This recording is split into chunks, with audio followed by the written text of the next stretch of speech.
یہ بتائیں کہ پریزیڈنٹ عارف الوی نے ابھی تک تاریخ نہیں دی، اور ظاہری بات ہے کہ عمران خان اور پریزیڈنٹ عارف الوی پیچھے جب بحران آیا تھا تو اس وقت بھی کانٹیکٹ میں تھے، آرمی چیف کی تقرری کے وقت بھی وہ کنسلٹیشن کے لیے زمان پارک گئے تھے. ابھی کوئی رابطہ نہیں ہو رہا. چلو وہ جیل نہیں جا سکتے، لیکن کوئی درمیان میں جیسے آپ کے ذریعے کوئی پیغام آیا ہو یا کوئی کسی اور کے ذریعے کوئی پریزیڈنٹ الفی نے کوئی کوشش کی ہو کہ وہ ظاہری بات ہے وہ پریزیڈنٹ کی سیٹ پہ بیٹھے ہوئے ہیں، 90 ڈیز الیکشن آئین کہتا ہے، لیکن آپ کی اپنی جماعت کے پریزیڈنٹ ہیں، وہ ہمت نہیں کریں گے، کون کرے گا؟ دیکھیں، ہر ایک بندے کی ہمت اس کے اپنے ذات کے مطابق ہوتی ہیں، اس کی اپنی گرومنگ یا تجربے کی بنیاد پہ ہوتی ہیں. پریزیڈنٹ عارف الوی نے پہلا حق یہ ادا کیا کہ انہوں نے جب یہ ٹویٹ کیا کہ میرے احکامات کو انہوں نے 2 قوانین کے پاس کرنے کے لیے پس پشت ڈالا، اور جیلی طریقے سے جو ہیں انہوں نے یہ امپریشن دی کہ گویا یہ ان 2 آرمی ایکٹ اور آفیشیل سیکرٹ ایکٹ 1923 کے حوالے سے گویا کنسنٹ دی گئی ہے. یہ بڑی ہمت کی بات تھی. دوسری بات جو ہے کہ صدر پاکستان جو ہے یہ اس کا اپنا کانسٹیٹیوشنل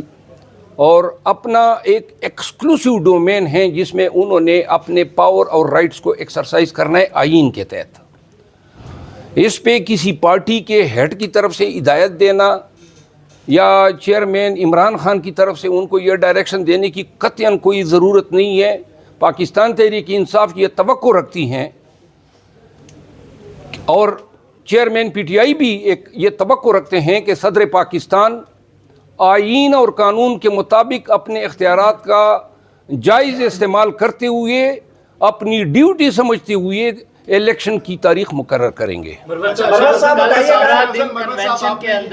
کل سارا دن کنونشن کے اندر وکلا لیڈران نے تقریریں کی اور بڑے بڑے دعوے کیے، لیکن آخر میں جو اعلامیہ جاری ہوا اس کے اندر نہ کوئی تاریخ دی گئی، نہ کوئی الٹیمیٹم دیا گیا. اس پر کیا کہیں گے آپ؟ وکلا کنونشن جو تھا وہ پاکستان بار کونسل کے زیر اہتمام تھا. آپ کو علم ہے پاکستان بار کونسل میں جو ہیں عددی اکثریت جو ہیں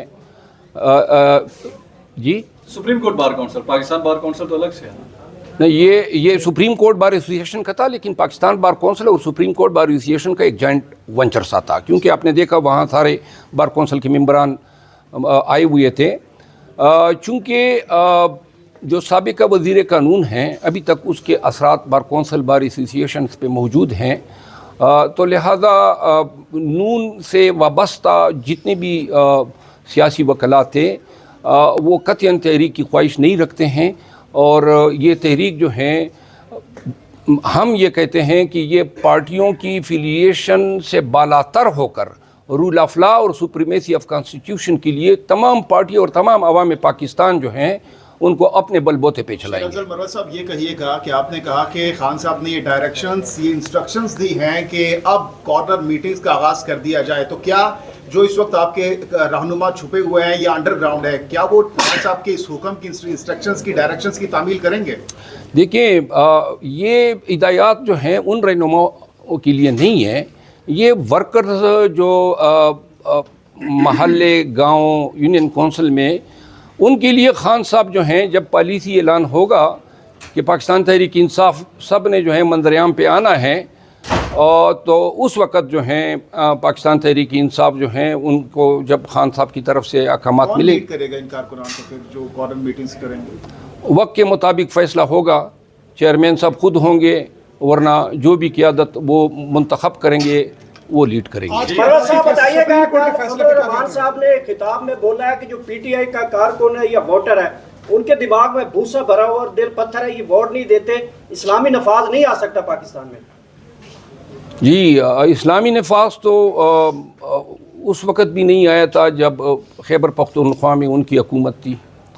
اور اس وقت بھی نہیں آیا گزشتہ 30 سال سے جب یہ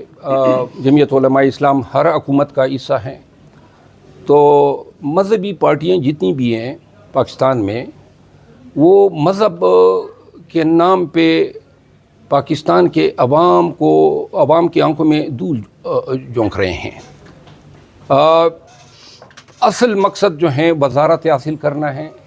عزیز و اقارب کو وزارتوں میں، گورنری اور ان نشستوں پہ براجمان کرنا ہے،